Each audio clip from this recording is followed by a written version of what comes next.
이러한 그리스의 영향은 현대에까지도 이어지고 있는 것으로 보입니다. 그리스의 역사를 바라보며 우리가 배울 수 있는 것은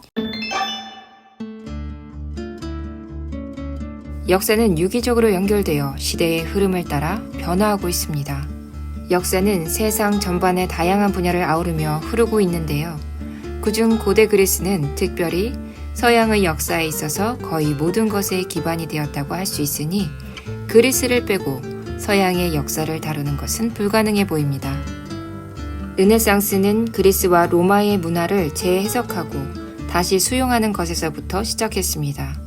로마 역시 그리스의 영향을 크게 받았으니 로마의 작가들은 그리스풍의 글을 썼고 로마의 영웅들은 그리스의 철학을 공부하고 그리스의 문화와 과학을 높게 평가했습니다. 로마의 황제들도 그리스 문화를 좋아했습니다. 이러한 그리스의 영향은 역사의 흐름 속에서 현대에까지도 이어지고 있는 것으로 보입니다. 과연 그들의 탁월함은 무엇이었을까요? 신본주의와 인본주의. 그리스의 신들은 인간의 모습을 하고 있습니다. 능력을 제외하고는 인간보다 더욱 인간적인 모습을 보이기도 합니다. 이를 고대 문명의 신들과 비교해보면 그들이 얼마나 다른 관점을 가지고 있었는지를 볼 수 있는데요. 사실 강력한 신을 섬기는 나라들은 농업을 기반으로 하고 있습니다. 농사에서 자연의 움직임이 너무나 중요했고 그 자연을 움직이는 신이 있다고 믿었어요. 그리고 그 거대한 힘을 가진 신을 숭배하게 되었겠죠. 여기서 왕은 신의 대리자가 되어 강력한 왕권을 갖게 됩니다. 그들은 왕이며 동시에 제사장이기도 했죠. 이것은 뚜렷한 계급사회를 만들었고 지배자들은 그 권력을 지키기 위해 강한 규제를 사용했습니다. 게다가 토지를 기반으로 한 농업은 물리적으로도 자유롭지 않습니다. 그렇게 신 중심의 국가들은 폐쇄적인 환경에 놓일 수밖에 없었습니다. 가톨릭이 지배적인 위치에 놓였던 중세시대만 보아도 종교가 세상을 지배할 때 어떤 일들이 벌어지는지 쉽게 알 수 있습니다. 이에 비해 그리스는 애초에 농사 짓기 어려운 환경이어서 상업을 선택할 수밖에 없었습니다. 지중해를 중심으로 바다를 가까이 하고 있는 지리적 위치와 같은 언어를 사용하는 문화권의 도시국가들이 모여 있다는 것은 무역의 큰 발판이 되었을 것입니다. 상업은 초기 계급사회를 무너뜨렸고 상공업으로 성공한 부유한 계층이 생겼는데 거기에는 평민들도 포함되어 있었어요. 상공업이 발달된 곳에서 돈은 곧 권력입니다.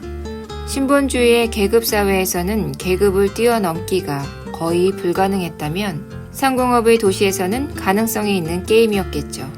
이는 자연스럽게 민주주의 체제를 자리잡게 했고 부유하고 자유로운 환경에 놓인 사람들은 학문을 연구하고 광장에 모여 토론도 하고 멋진 예술 작품들을 만들어냅니다.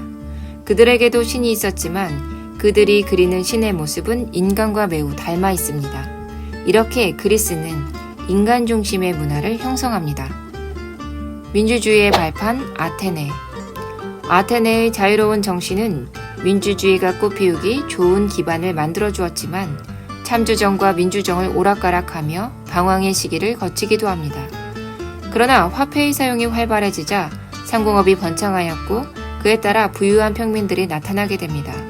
이는 평민의 힘을 강하게 만들었고 아테네의 민주정치의 성장을 가져왔습니다. 페리클레스 시대의 아테네의 민주정치는 완성됩니다. 사회주의의 발판 스파르타. 반면 그리스 도시국가인 스파르타는 소수의 도리아인이 펠레폰네소스 반도의 한 부분을 정복하며 스파르타라는 도시국가를 세웁니다. 다수의 원주민을 소수의 도리아인이 다스려야 하다 보니 강력한 권력이 필요했습니다. 그래서 스파르타는 철저한 계급사회였고 지배계급인 스파르타테스가 정치를 독점하고 있었어요. 스파르타인들은 법으로 상공업을 금지했습니다. 금이나 은을 소유하는 것도 금지되어 있었습니다. 게다가 그들의 화폐는 쇠막대기였기 때문에 무역을 하기도 어려웠죠.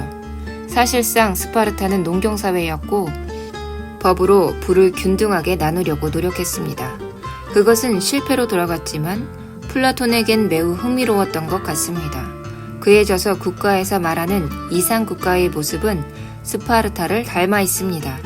재산은 물론 자녀 교육에 있어서까지 모든 것이 국가의 규제 안에서 계획되고 조직되어야 하는 것이 이상적인 국가의 모습으로 그려져 있습니다.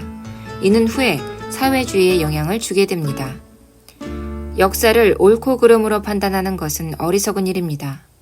아테네는 옳았고 스파르타는 틀렸다고 이분법적으로 말할 수 없습니다.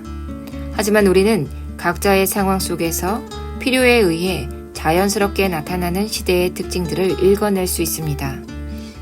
또 이러한 특징들이 후에 필요에 의해 재선택되고 변화되기도 합니다. 그리스의 역사를 바라보며 우리가 배울 수 있는 것은 여유가 발전을 가지고 온다는 것입니다. 신중심의 사회는 제사장을 정치적 목적으로 세워 사회를 규제하려 했고 그것은 강압적이고 엄격한 국가를 만들었습니다. 폐쇄된 사회에서 발전은 더디고 답답해 보입니다.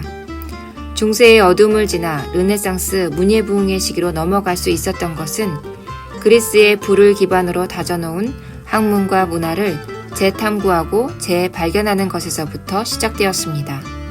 어쩌면 그리스, 그들의 탁월함은 여유와 자유 속에서 만끽했던 그들의 사유의 산물이었을지도 모릅니다.